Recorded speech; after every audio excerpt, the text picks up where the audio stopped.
Naquela noite de 1876, o galope de um cavalo rasgou o silêncio pesado da fazenda Boa Esperança.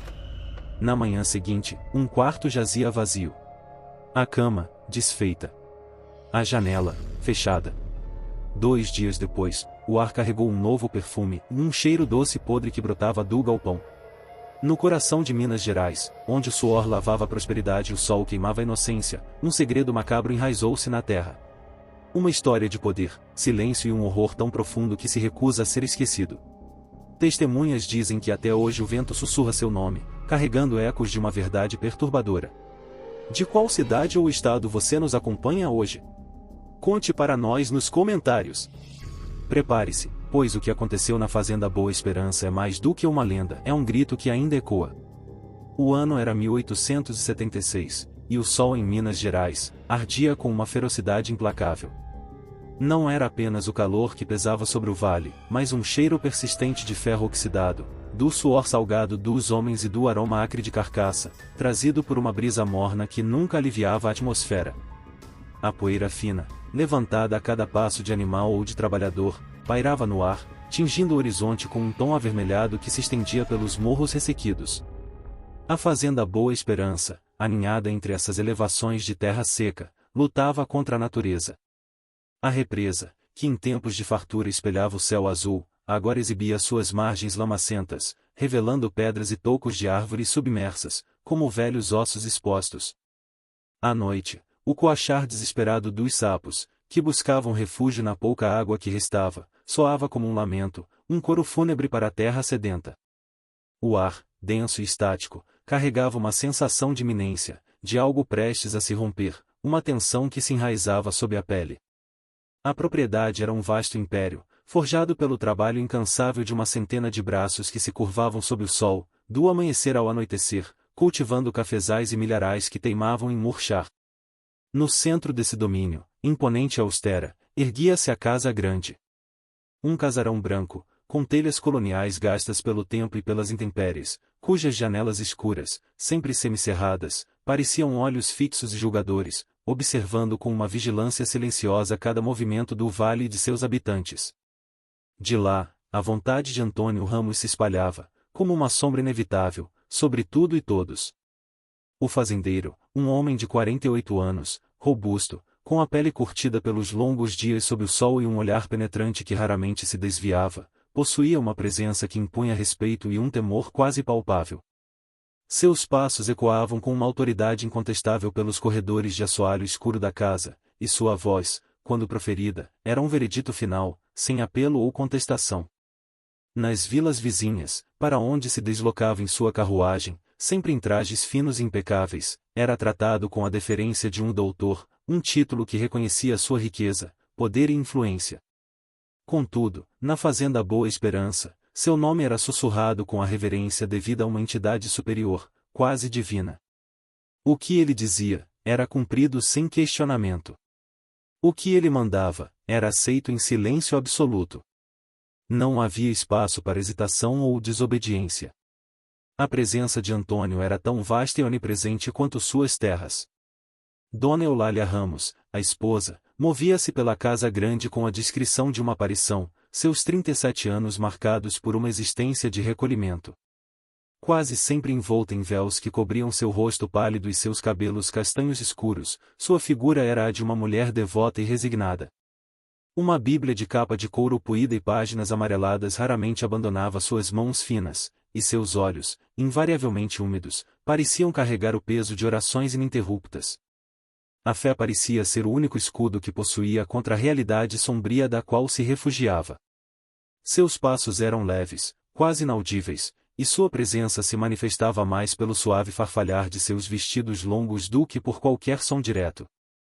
Eulália preferia os cantos mais escuros da casa, os cômodos menos expostos à luz intensa do sol e, metaforicamente, à luz que emoldurava o marido. Parecia que a própria claridade lhe era um fardo. Seus dias se desdobravam em uma rotina silenciosa, supervisionando a lida da casa com uma eficiência discreta, sempre atenta a qualquer mínima perturbação que pudesse atrair a ira silenciosa do fazendeiro. A esposa parecia habitar uma bolha de isolamento, um mundo de preces e melancolia, distante do burburinho e da dureza que permeavam a fazenda. Mariana, a filha caçula, destoava marcadamente da melancolia materna e da rigidez paterna. Aos 15 anos, seu corpo era robusto, de compleição forte e arredondada, um contraste acentuado com as silhuetas mais esguias e delicadas que se esperava das jovens daquela época. Tinha bochechas cheias e rosadas que pareciam absorver o sol, cabelos castanhos escuros que caíam em cascatas volumosas sobre seus ombros, e um riso que, para ela, era a pura expressão de uma inocência juvenil, um eco vibrante da vida que pulsava em seu peito.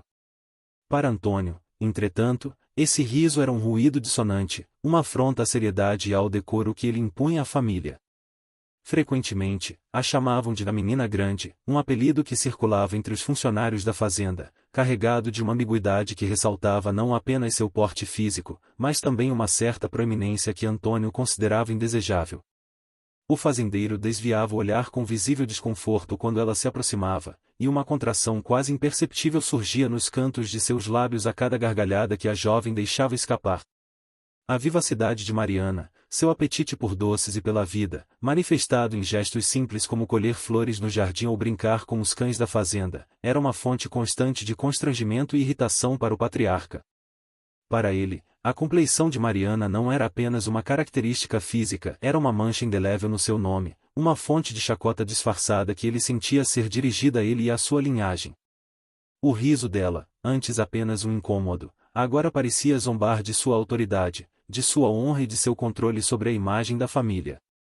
A presença de Mariana era, para Antônio Ramos, uma vergonha viva que ele, com sua vontade férrea, se via compelido a apagar. Nos arredores da senzala, onde as paredes de pau a pique exalavam um calor sufocante, um homem imponente, de ombros largos e estatura elevada, destacava-se pela sua presença taciturna. Joaquim, escravo de confiança da casa grande, movia-se com a gravidade de um animal selvagem, a pele escura reluzindo sob o sol castigante, marcada por cicatrizes antigas. Havia sido comprado ainda jovem, quando mal atingira a flor da idade, e ao longo dos anos, nunca dera sinais de rebeldia ou de desejo de fuga.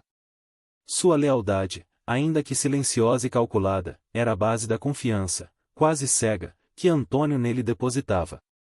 O fazendeiro descrevia publicamente como meu braço direito, uma afirmação proferida com uma convicção que ninguém ousava questionar, embora um temor velado acompanhasse essa alcunha.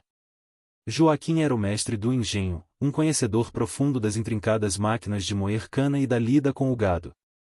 Sua destreza e força eram lendárias entre os demais escravos, e ele lidava com todos, tanto humanos quanto animais, com uma eficiência quase fria, desprovida de emoção aparente. Às vezes, um sorriso rastejava por seus lábios, mas não era um sorriso de alegria ou camaradagem. Era uma distorção de seu rosto, revelando uma ambiguidade inquietante que ficava gravada na memória de quem o via. Não era um sorriso de prazer, mas de algo mais complexo, carregado de uma tensão silenciosa que parecia ferir, mesmo em absoluto silêncio. Havia em seus olhos uma chama distante, contida, que parecia observar o mundo com uma profundidade que os outros não ousavam sondar, uma inteligência sombria que operava nos bastidores da obediência. A estação da seca apertava o cerco sobre a boa esperança, transformando o que antes era prosperidade em uma luta diária pela subsistência. A terra, rachada e poeirenta, via as plantações de café e milho sofrerem inexoravelmente. As folhas murchavam, as raízes definhavam e as lavouras se tornavam um mar de tons amarelados e marrons.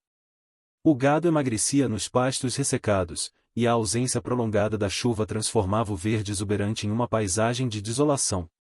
Com a seca, o humor do fazendeiro, já naturalmente propenso a tempestades contidas, encurtava-se a cada dia sem precipitação.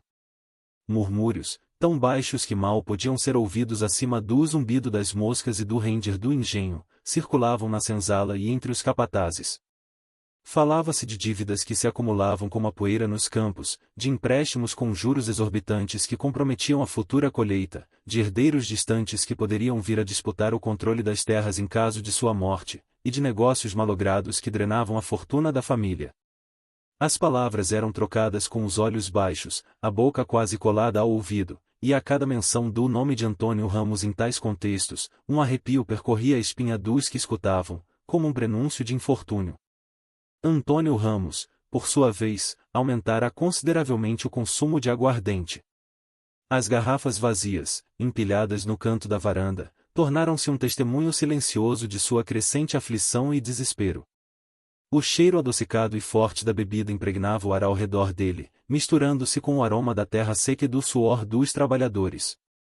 Cada gole parecia acender uma fúria silenciosa em seu interior, uma brasa que queimava sob sua pele, visível na vermelhidão que às vezes tomava seu rosto e na rigidez de seus músculos.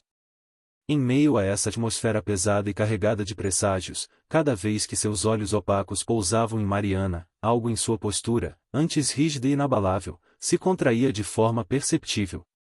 Ele observava a filha com um misto de repulsa mal disfarçada e uma vergonha que lhe corroía por dentro, consumindo-o. A menina, em sua vivacidade espontânea e em seu corpo que não se alinhava aos padrões de beleza e esbeltez que ele tanto valorizava na sociedade, parecia uma afronta pessoal, um atestado visível de sua falha como pai e como senhor de uma família de prestígio. Para o fazendeiro, a compleição de Mariana não era apenas uma característica física, era uma mancha indelével no seu nome, uma fonte constante de chacota, um defeito que ele sentia ser dirigido a ele e à sua linhagem, uma mácula em seu legado.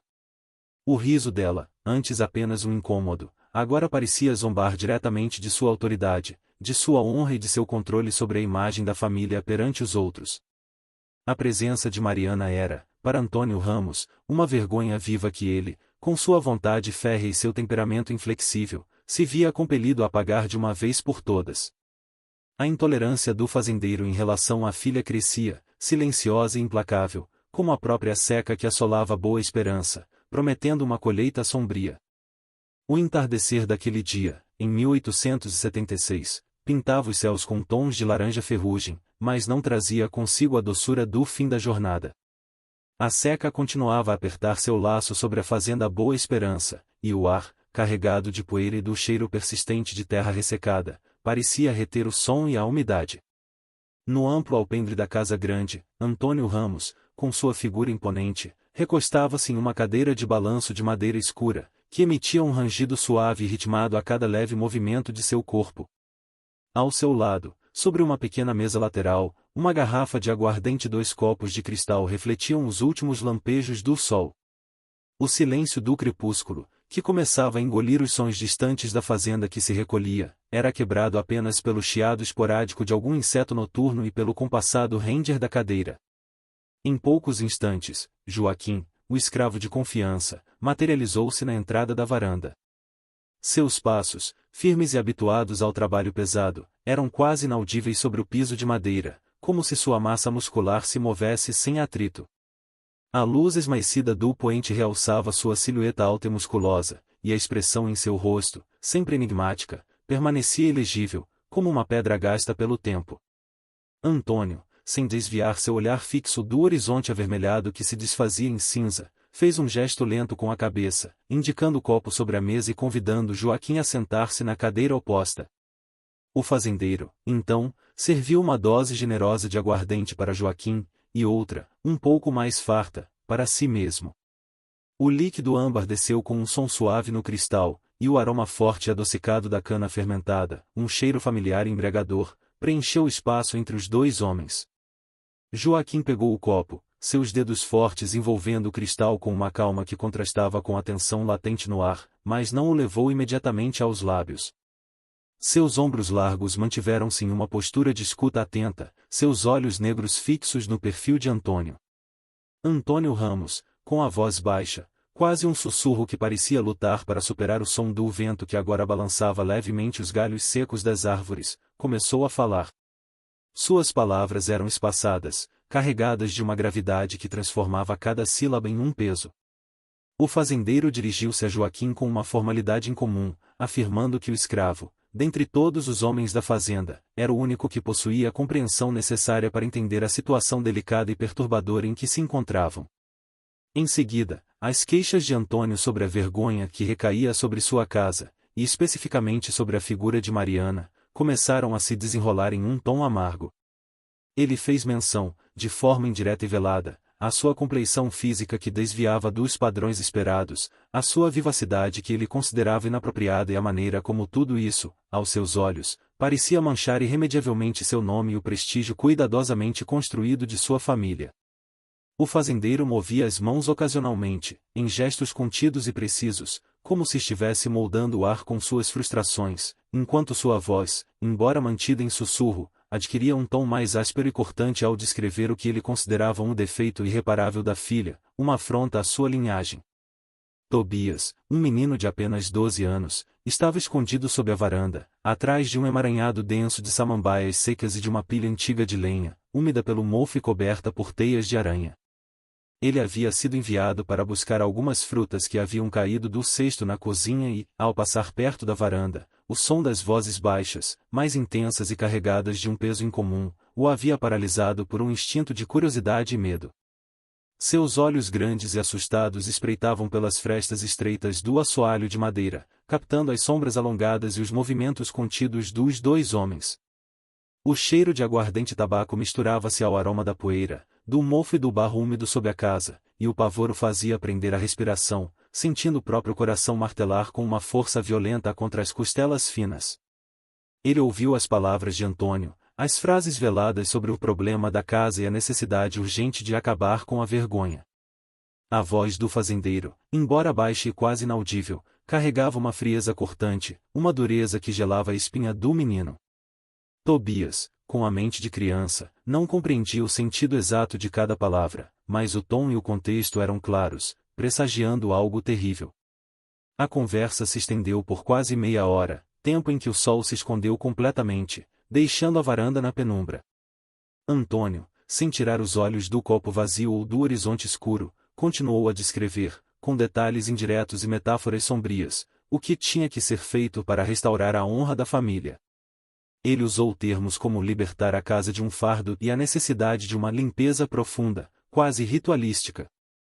Em um dado momento, suas palavras tomaram um rumo ainda mais sinistro, quando o fazendeiro, com um olhar que relampejou brevemente na direção de Joaquim, insinuou que o escravo poderia se divertir, se quisesse. Essa permissão velada, carregada de uma crueldade implícita, pairou no ar como uma nuvem escura e tóxica, um pacto silencioso de horror. Joaquim, durante todo esse tempo, permaneceu imóvel, sua figura estática como uma estátua de ébano. Seus olhos, que Tobias observava com terror através das frestas do assoalho, estavam fixos no rosto de Antônio, e um brilho estranho, quase indecifrável, acendeu-se neles, como um fogo frio. Era um brilho que não denotava surpresa ou indignação, mas sim uma aceitação sombria, um reconhecimento silencioso, como se ele esperasse por aquela ordem.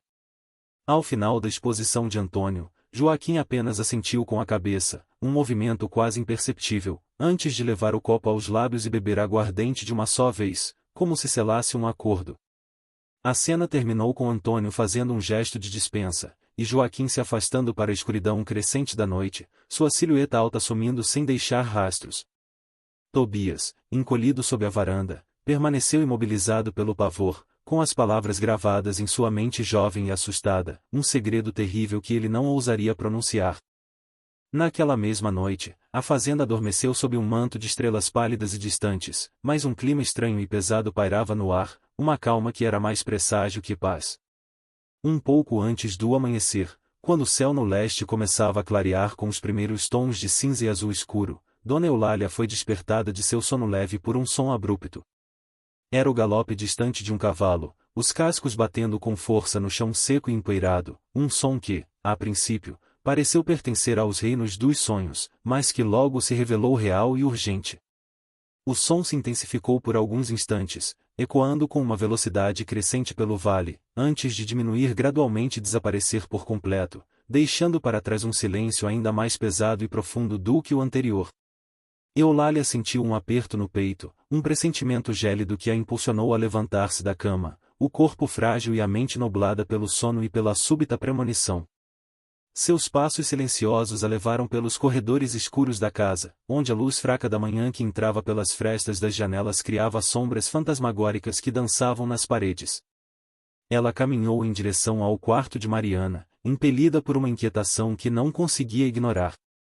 Ao chegar, percebeu que a porta do quarto da filha, que geralmente ficava entreaberta em consideração ao calor sufocante, estava completamente fechada. Um tremor percorreu seu corpo enquanto ela estendia a mão trêmula para a maçaneta fria.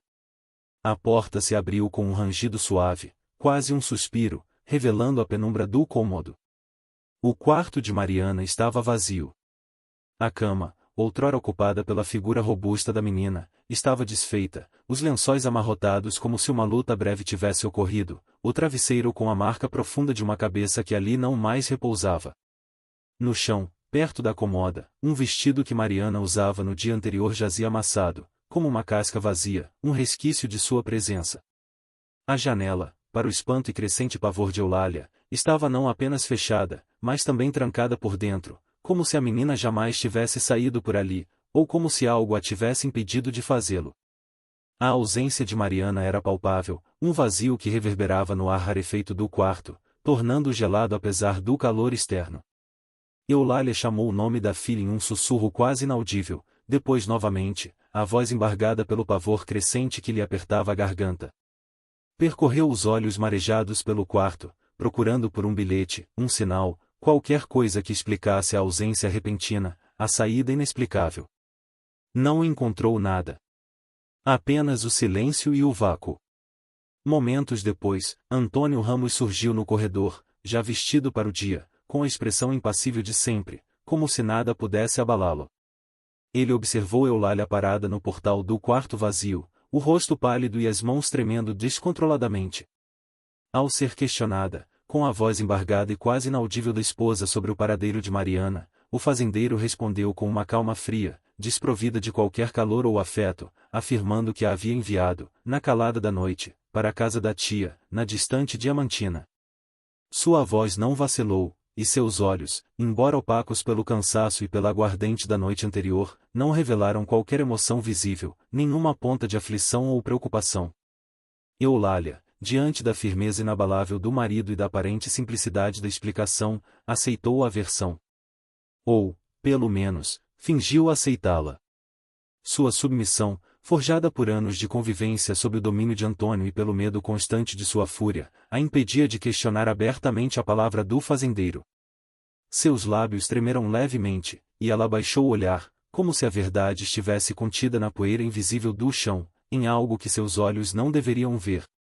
Contudo, uma sombra de dúvida já havia começado a se formar em sua mente, um pressentimento gelado que o silêncio do marido e o vazio do quarto não conseguiam dissipar. Ela olhou novamente para a cama desfeita, depois para a janela trancada por dentro, e um frio percorreu sua espinha, mais intenso que o ar da madrugada. A imagem do cavalo galopando na escuridão, e o súbito e pesado silêncio que se seguiu, pairava sobre seus pensamentos como uma nuvem escura e ameaçadora, carregada de uma verdade que ela temia confrontar. 2 dias se arrastaram após a madrugada em que Mariana desapareceu da fazenda Boa Esperança. A desculpa de Antônio Ramos sobre a viagem da filha Diamantina, proferida com uma calma inabalável, pairava no ar como uma névoa espessa, aceita pelos lábios de todos, mas não pelos corações, que sentiam um frio na alma. Dona Eulália continuava a mover-se pela casa grande com a discrição de um fantasma, seus olhos, antes apenas úmidos, agora fixos e vidrados na janela do quarto vazio da filha. As preces murmuradas com mais fervor que de costume mal conseguiam disfarçar o tremor constante em suas mãos finas. Os escravos, por sua vez, continuavam suas rotinas exaustivas sob o sol inclemente, mas seus olhares se cruzavam com perguntas não ditas, e suas conversas, antes ruidosas e cheias de vida, agora se resumiam a breves sussurros, carregados de medo e incerteza. Foi no final do 2º dia que o ar da fazenda começou a sofrer uma transformação sutil, mas inegável. Um cheiro adocicado e nauseabundo, a princípio fraco, quase imperceptível, começou a se infiltrar na atmosfera. Os mais pragmáticos tentavam atribuí-lo ao calor insuportável, à carcaça de algum animal esquecida nos arredores da mata, ou aos resíduos da moagem da cana no engenho, que, fermentando, liberavam um odor particular. Contudo, à medida que as horas passavam e a brisa morna da noite trazia consigo uma umidade leve, o odor se intensificou, tornando-se inconfundível e mais pungente a cada instante que passava. Era um cheiro que parecia ter uma origem única, um ponto central, vinha do galpão. Uma estrutura de madeira velha e desgastada, há muito usada para armazenar sacos de grãos, ferramentas, e ocasionalmente, para abrigar animais doentes. O galpão ficava um pouco afastado da senzala, mas perto o suficiente para que o cheiro alcançasse as moradias dos escravos com uma intensidade crescente, começando a perturbar o sono e a digestão de todos. O odor era uma mistura estranha, quase insuportável, na doçura enjoativa de flores murchas, de algo que apodrecia lentamente, misturada à acidez fétida de carne em decomposição avançada. Os mais velhos, na senzala, com suas peles marcadas pelo tempo e suas mentes povoadas por histórias antigas, começaram a se benzer com mais frequência, a proferir preces baixas e a cruzar os braços sobre o peito em um gesto de proteção contra o invisível. Falava-se de coisa ruim, de mau agouro, de espíritos zombeteiros que vinham da mata para atormentar os vivos e sugar-lhes a paz. Ninguém ousava se aproximar do galpão, como se uma barreira invisível o cercasse. Os trabalhadores que passavam pelas trilhas adjacentes desviavam o olhar, aceleravam o passo, cobriam o nariz com a mão ou a manga da camisa, tentando em vão se proteger da invasão olfativa. A porta do galpão, feita de tábuas grossas e escuras, estava trancada por um cadeado pesado e enferrujado, que parecia selar não apenas o acesso ao interior, mas também o mistério sombrio que ali se formava.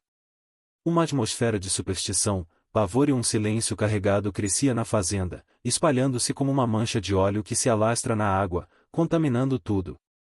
No terceiro dia, o cheiro tornou-se simplesmente insuportável. Era um fardo pesado que impregnava cada partícula de ar da fazenda, alcançando até mesmo a casa grande, onde as janelas precisavam ser mantidas fechadas. Os aromas do café fresco e do pão assado eram agora sufocados pela pungência da putrefação. O odor não só causava náuseas e mal-estar generalizado, mas também parecia corroer a própria moral dos que o sentiam. Os insetos, antes apenas um zumbido distante nas tardes quentes, agora formavam nuvens densas e escuras que rodeavam o galpão, pousando nas frestas das madeiras, atraídos em hordas pela fonte da putrefação. As moscas, com seu voo irritante e seus zumbidos estridentes, eram um lembrete constante da presença indesejável e inegável. Ninguém mais conseguia ignorar o galpão. Os capatazes, homens rudes, acostumados à lida pesada e a cenas de crueldade, também desviavam o olhar, mas o receio de desagradar Antônio Ramos era infinitamente maior do que a crescente curiosidade ou o pavor que o cheiro inspirava. O fazendeiro, por sua vez, evitava cuidadosamente passar perto do galpão, mantendo-se em sua varanda ou nos campos mais distantes da propriedade, supervisionando os trabalhos com a mesma frieza de sempre. Seu rosto, marcado pelo álcool e pela tensão da seca, não mostrava, ao menos visivelmente, qualquer alteração, mantendo sua fachada impenetrável. Contudo, a persistência do cheiro, que agora causava vômitos matinais e febres inexplicáveis em alguns dos escravos mais jovens, somada ao vazio perturbador deixado por Mariana, começou a corroer a paciência e a razão de um dos escravos mais antigos e respeitados da fazenda. Seu nome era Barnabé, um homem já idoso, de cabelos grisalhos e corpo curvado pelos anos de trabalho, mas com olhos que ainda conservavam um brilho de sabedoria e uma teimosia resiliente. Impulsionado por uma mistura complexa de curiosidade irresistível, um desespero crescente pela saúde dos que ali viviam e um pressentimento sombrio que lhe apertava o peito, Barnabé decidiu quebrar o silêncio e o bloqueio invisível que parecia cercar o galpão. Naquela tarde, quando o sol estava no auge, castigando a terra com seus raios mais fortes, ele se aproximou da estrutura com passos hesitantes, as mãos trêmulas, mas a determinação visível em seu rosto enrugado. Os outros escravos, paralisados pelo medo, o observavam de longe, com uma mistura de apreensão e uma tênue esperança de que ele desvendasse o mistério. Barnabé tentou abrir o cadeado enferrujado, chacoalhando-o com uma força surpreendente para sua idade, mas ele não cedia. O metal parecia soldado pelo tempo e pela negligência. Com um suspiro pesado que carregava anos de resignação, ele pegou uma barra de ferro que jazia perto da parede do galpão, uma ferramenta pesada e robusta, usada para alavancar grandes cargas no engenho. Com um esforço que parecia arrancar sua alma do corpo, ele a encaixou entre as ferragens do cadeado e a argola da porta, forçando com toda a sua energia. O estalo do metal rompendo-se ecoou alto no silêncio da fazenda, um som seco e violento que fez os outros escravos se encolherem, muitos se benzendo novamente, alguns murmurando preces apressadas. A porta, agora destrancada, abriu-se lentamente, como se uma entidade invisível a puxasse para dentro, revelando um interior escuro e abafado. O cheiro, lá dentro, era 1000 vezes pior. Não era mais um odor, mas um golpe físico, uma parede de podridão que atingiu a todos, forçando-os a recuar, cobrindo o nariz e a boca com as mãos, muitos cambaleando para trás com náuseas. Barnabé, no entanto, moveu-se para dentro, impelido por uma força que ele não compreendia, quase como se o galpão o puxasse. O interior do galpão era uma penumbra sufocante, iluminada apenas por alguns feixes pálidos de luz que se infiltravam pelas frestas das paredes, formando desenhos tremeluzentes no ar carregado. Sacos de milho e café estavam empilhados em desordem, e o ar era tão denso que parecia mastigável, quase sólido, misturado com as nuvens de moscas que zumbiam incessantemente. No centro daquele caos e escuridão, sobre um monte de sacos de milho esparramados, jazia uma figura. Barnabé levou alguns segundos para decifrar o que via, para que seus olhos se acostumassem à penumbra e seu cérebro processasse a imagem diante dele. Quando finalmente compreendeu, um grito gutural rasgou sua garganta, um som de puro horror e desespero que fez os outros escravos, que se aglomeravam na entrada com rostos aterrorizados, recuarem em pânico, alguns caindo uns sobre os outros. Era Mariana. Seu corpo jazia ali, desfigurado pela violência brutal e pelo processo de decomposição que já havia começado. O vestido de algodão, aquele mesmo que ela usava no dia de seu desaparecimento, estava rasgado em tiras finas, como se dilacerado por garras, expondo a pele já esverdeada e inchada, coberta por inchaços e manchas escuras. Seu rosto, antes rosado e ingênuo, estava irreconhecível, desfigurado por marcas profundas de pancadas e pelas mordidas incessantes de insetos que haviam encontrado ali seu banquete. Os cabelos castanhos escuros estavam emaranhados, grudados à terra e ao sangue seco. Mas o horror maior, o que prendia o olhar e fazia o estômago se revirar, estava em seu ventre, e ele estava aberto, uma ferida grotesca e profunda que expunha as vísceras escorrendo para fora, misturadas ao milho esparramado no chão, formando uma pasta macabra.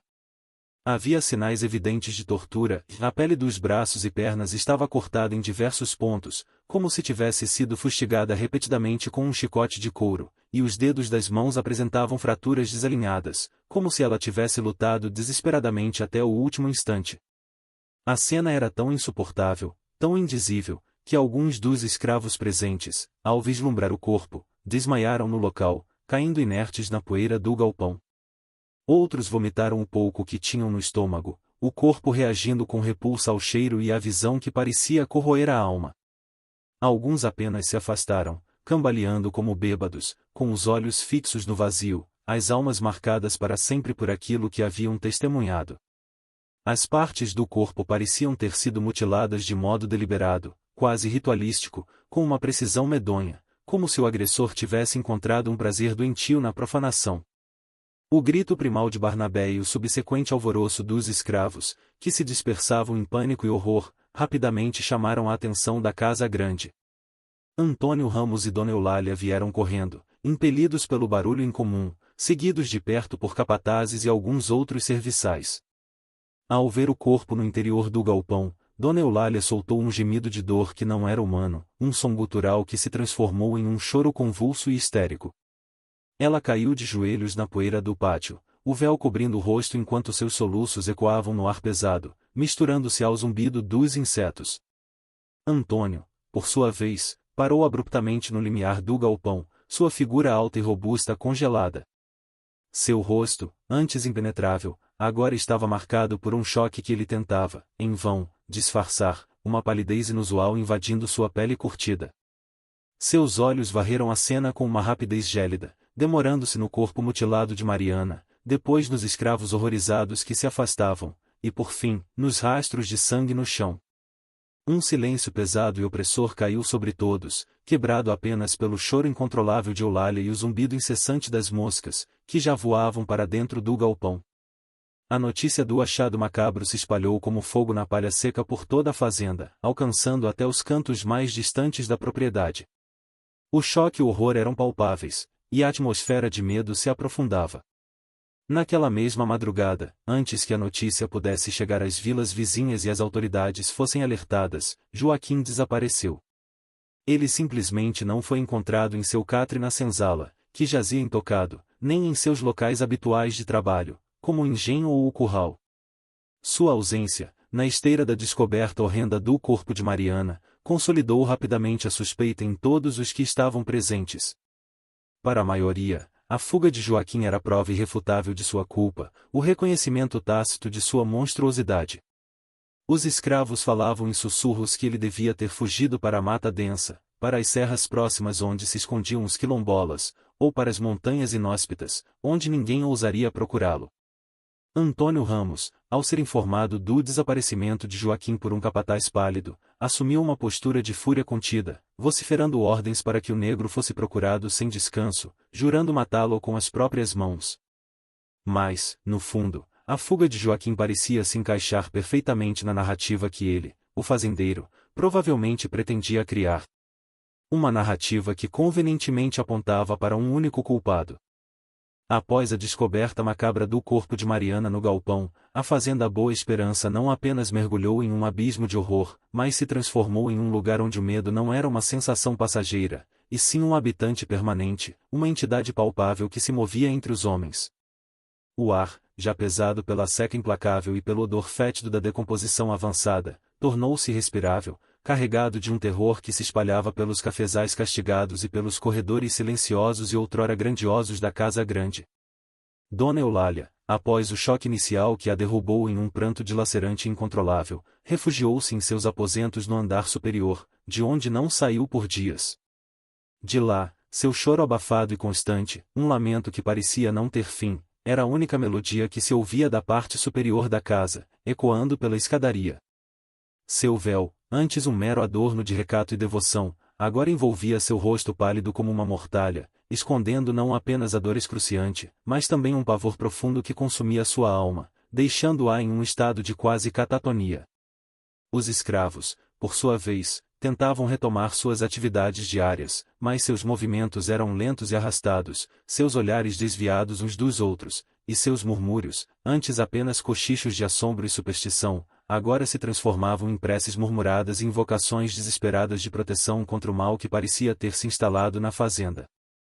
Muitos carregavam pequenos patuais ou amuletos improvisados, na esperança de afastar o infortúnio. Antônio Ramos, com sua autoridade inquestionável e sua mente calculista, imediatamente orquestrou uma farsa elaborada, um palco montado para conter o caos iminente e desviar as suspeitas que, como ele bem sabia, poderiam recair sobre sua própria figura. Com o rosto endurecido pela raiva simulada, seus olhos faiscando um ódio que parecia genuíno a quem o observava de longe, ele vociferou ordens para que o corpo de Mariana fosse removido do galpão macabro, envolto em um pano grosso e escuro, e que o local fosse lacrado, suas tábuas grossas agora seladas não apenas por um cadeado novo, mas pelo segredo abominável de um crime que ele desejava enterrar. Diante dos escravos aterrorizados, que se encolhiam à sua voz potente, Antônio apontou Joaquim como o único e inegável culpado. Sua voz, retumbante e cheia de uma fúria convincente, ecoava no pátio da fazenda, proclamando que o escravo havia fugido na calada da noite, um covarde que abandonava a fazenda após cometer o crime hediondo. Antônio jurou, com a mão erguida para o céu de poeira e o sol impiedoso, que mataria Joaquim com as próprias mãos, onde quer que o encontrasse, exigindo vingança pela honra de sua filha, pela mancha em seu nome e pelo prestígio de sua família, que ele via ameaçado por tal escândalo. Em seguida, enviou seus capatazes mais leais e alguns homens de confiança, armados com espingardas e facões, para vasculhar os arredores da fazenda, em uma busca que parecia mais um espetáculo de fúria e diligência para os presentes do que uma procura real e convicta pelo fugitivo. Ele tentava, com essa encenação teatral e a demonstração de raiva, firmar a narrativa de que Joaquim, seu braço direito, havia traído sua confiança da forma mais brutal e selvagem, fugindo como um animal acuado para as matas densas que cercavam a propriedade. A maioria dos escravos, acostumada à palavra de Antônio como lei e ao medo como única emoção permitida, aceitou a versão sem questionar abertamente, mas um sussurro de dúvida, como uma semente de discórdia, já começava a se espalhar nas sombras da senzala, germinando no terreno fértil da tragédia. Na senzala, onde a notícia do crime e da acusação se misturava ao cheiro persistente de terra úmida, do suor dos corpos e da fumaça de lenha que ainda ardia nos braseiros, a verdade, contudo, começou a tomar forma. Tobias, o menino de 12 anos que havia testemunhado a tensa e velada conversa entre Antônio e Joaquim na varanda, vivia em um estado de pavor constante. Seus olhos grandes e escuros, antes cheios de uma curiosidade infantil pelo mundo, agora carregavam uma sombra de terror profundo, como poços de escuridão. Ele passava os dias encolhido em seu catre, em um canto escuro da senzala, comia pouco e evitava o contato visual com qualquer um, o segredo queimando em sua garganta como uma brasa incandescente, ameaçando sufocá-lo a qualquer instante. Ele sentia o peso das palavras não ditas, a gravidade do que sabia. O horror que ele havia testemunhado no galpão, a visão indizível do corpo mutilado de Mariana, e o medo que sentia por sua própria vida, foram, no entanto, mais fortes do que o pavor de desobedecer à tácita lei do silêncio que imperava na senzala, uma lei imposta pelo terror e pela experiência. Lentamente, em conversas sussurradas no escuro da noite, quando os capatazes dormiam profundamente em suas redes e apenas o coachar dos sapos e o farfalhar das folhas secas rompiam o pesado silêncio que envolvia a fazenda, Tobias começou a relatar o que havia ouvido. Sua voz, fraca e trêmula como a de um passarinho assustado, detalhava a cena na varanda e Antônio servindo aguardente a Joaquim, as palavras veladas e ambíguas sobre a vergonha da casa e a necessidade urgente de acabar com ela. O menino repetiu, com uma clareza assustadora para sua pouca idade, a permissão explícita dada pelo fazendeiro a Joaquim para se divertir, se quisesse, uma frase que, agora, revelava toda a sua crueldade e horror, ressoando com um significado macabro. As palavras de Tobias, carregadas de uma verdade terrível e inescapável, se espalharam rapidamente entre os escravos, como um veneno, desfazendo a farsa de Antônio e revelando a sua face mais sombria e perversa. A dúvida inicial deu lugar a uma certeza gélida e aterrorizante: o fazendeiro não era uma vítima inocente, mas o mandante do crime hediondo. O segredo de Tobias, uma semente de subversão e de insurreição silenciosa, germinava no medo e na raiva acumulados. 3 dias se passaram após a descoberta do corpo de Mariana e o suposto desaparecimento de Joaquim. A fazenda estava em estado de alerta permanente, uma nuvem escura pairando sobre os campos. Os grupos de homens armados, enviados por Antônio, continuavam a procurar o fugitivo nos arredores, embora sem grande convicção ou empenho, como se já soubessem, ou pressentissem, o desfecho trágico daquela caçada.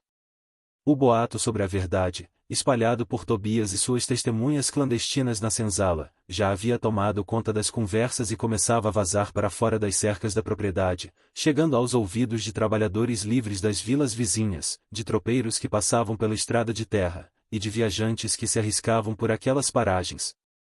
Foi então que um grupo de caçadores experientes e acostumados às intempéries da mata, que se aventurava nas matas densas e intrincadas próximas à fazenda Boa Esperança, fez uma descoberta.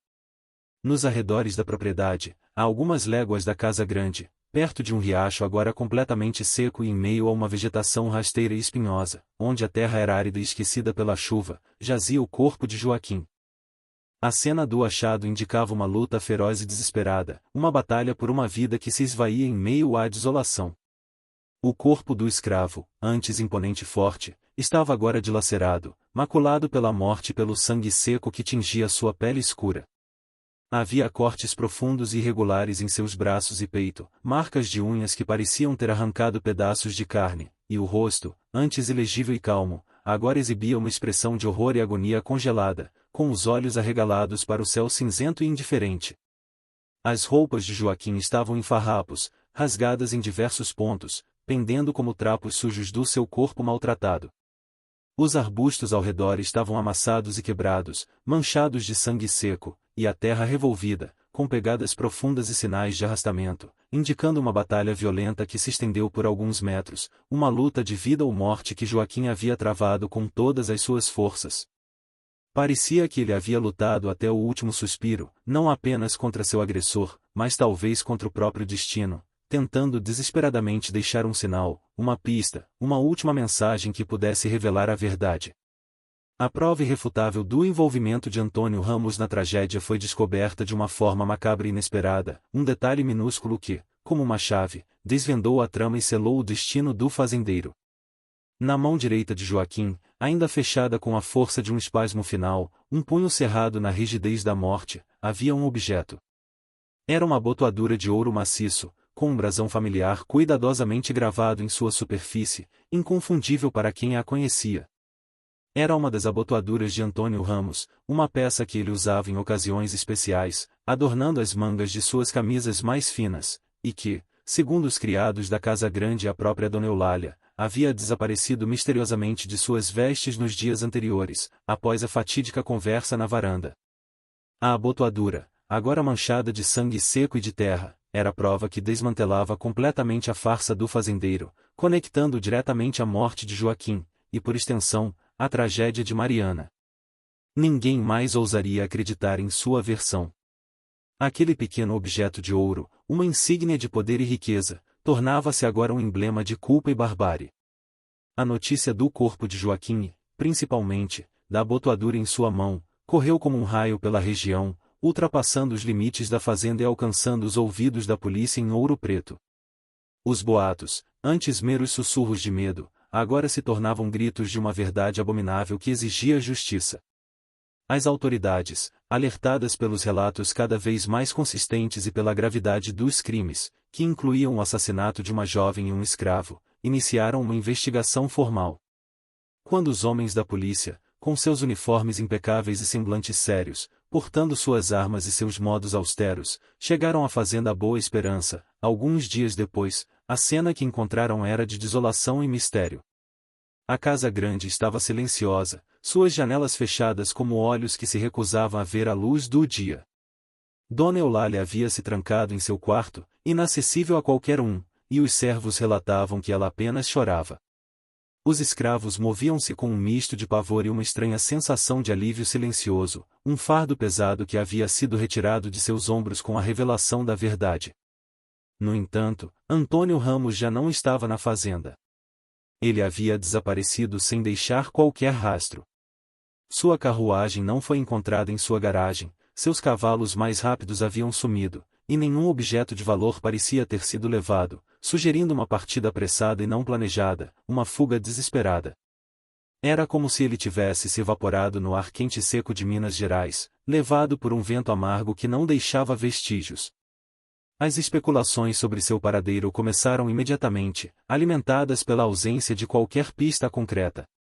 Alguns diziam que ele havia fugido para o sul do país, onde, com sua fortuna e influência, poderia recomeçar sua vida sob um novo nome e forjar uma nova história, longe dos crimes da Boa Esperança.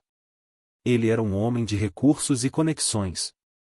Outros, mais sombrios e inclinados ao fatalismo das tragédias, afirmavam que, atormentado pela culpa e pelo peso de seus atos hediondos, ele havia se jogado no rio que cortava as terras da fazenda, suas águas turvas e traiçoeiras engolindo seu segredo final e seu corpo, jamais o devolvendo.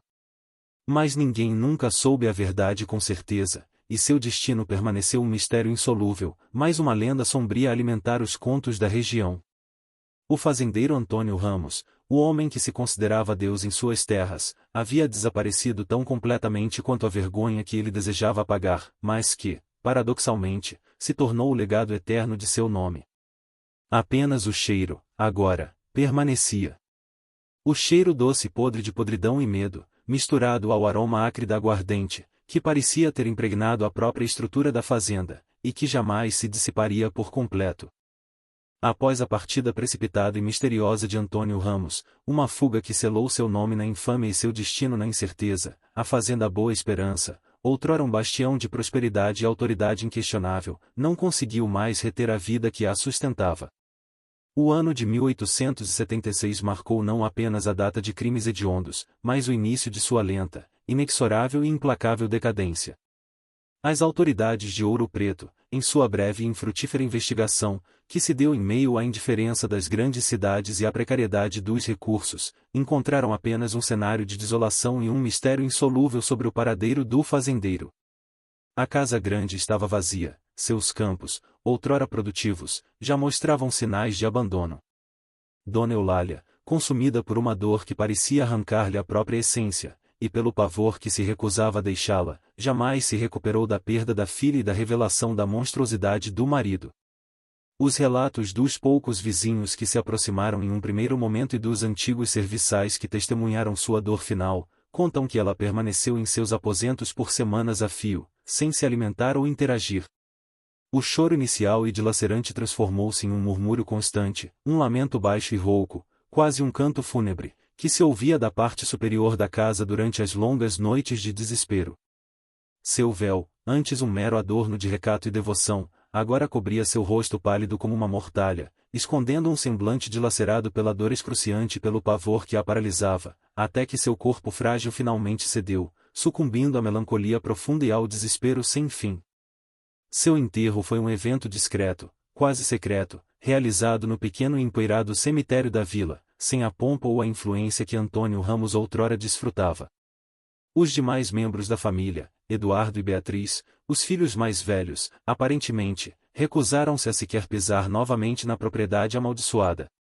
Eles se afastaram, envergonhados e aterrorizados pelos eventos sombrios que ali ocorreram, e jamais retornaram às terras que um dia lhes pertenceriam.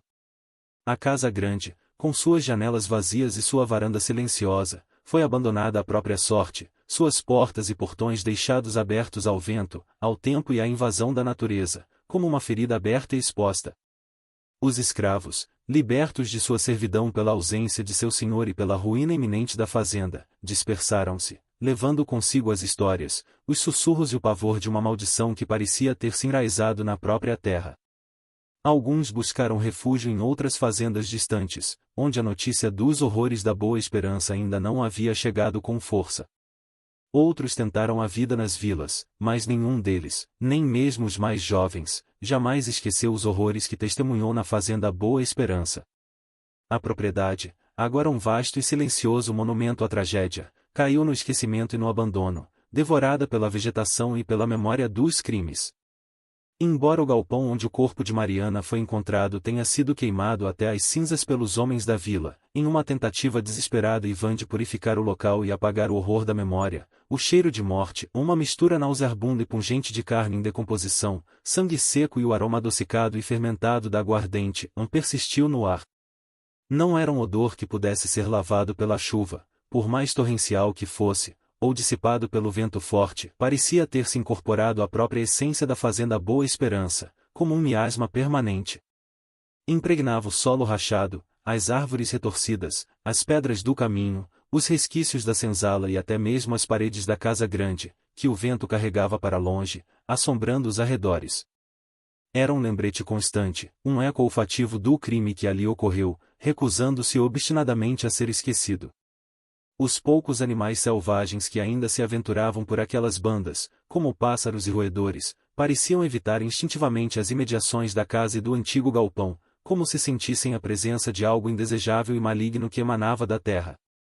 À medida que os anos se transformavam em décadas, o casarão branco, antes um símbolo de poder e riqueza, cedia implacavelmente à força avassaladora da natureza e do abandono. As paredes de taipa e reboco começaram a desmoronar em pontos estratégicos, revelando a estrutura interna de madeira. A pintura descascava em flocos, como pele morta, expondo a madeira podre por baixo, e o telhado, em diversas seções, cedia, desabando, expondo o interior aos elementos. As goteiras incessantemente marcavam o assoalho e as paredes, e o som da madeira rangendo sob o peso do tempo e da umidade era uma constante lamentação. O jardim outrora cuidado pela mão delicada de Dona Eulália virou uma floresta selvagem e impenetrável de mato alto, arbustos espinhosos e plantas trepadeiras que sufocavam as ruínas, engolindo a casa. Rumores de assombração, antes apenas sussurros discretos, começaram a surgir com mais frequência entre os poucos moradores da região que ainda se arriscavam a passar pelas estradas poeirentas e mal cuidadas próximas à fazenda. Contava-se que, nas noites de lua nova, quando a escuridão era mais densa e o silêncio mais profundo, as portas da casa grande rangiam sozinhas, abrindo e fechando com um som gutural e pesado, como se um vento invisível e gelado as impelisse. Portões batiam com força inexplicável, e janelas se escancaravam em noites sem brisa, produzindo ruídos que gelavam a espinha dos que os ouviam. Diziam que, do terreno, especialmente dos arredores onde ficava o galpão queimado, podia-se ouvir risadas juvenis. Eram risadas ora doces e ingênuas, como as de uma criança brincando em algum lugar oculto, ora distorcidas por uma melancolia profunda e um desespero ancestral, que pareciam vir de lugar nenhum e de todos os lugares ao mesmo tempo, ecoando entre as árvores. Eram risadas que gelavam a espinha, fazendo com que até os mais céticos apressassem o passo, sem ousar olhar para trás, temendo o que poderiam ver. A lenda da Fazenda Boa Esperança cresceu e se solidificou com o tempo, alimentada por novas testemunhas e relatos cada vez mais perturbadores. Em 1902, 26 anos após os crimes brutais que mancharam seu nome, um grupo de homens, caçadores experientes que conheciam a região como a palma de suas mãos, decidiu se aventurar nas matas densas e quase virgens que circundavam a propriedade abandonada. Eles buscavam caça grossa e um atalho para um riacho distante que prometia boa pescaria e águas claras. Ao entardecer, quando as sombras começavam a se alongar de forma grotesca pelo vale e um nevoeiro rastejava abaixo sobre as moitas e a terra, os caçadores se depararam com uma visão que jamais esqueceriam, que os acompanharia em seus sonhos mais escuros. Entre as moitas densas e espinhosas, que pareciam mover-se sozinhas na penumbra crescente, caminhando descalça sobre a terra nua e seca, surgiu uma mulher. Sua compleição era robusta, gorda, e seu vestido, outrora de algodão branco, estava rasgado em tiras finas e sujas, pendendo de seu corpo, imundo de terra e manchado de escuras marcas que pareciam ser de sangue seco e antigo.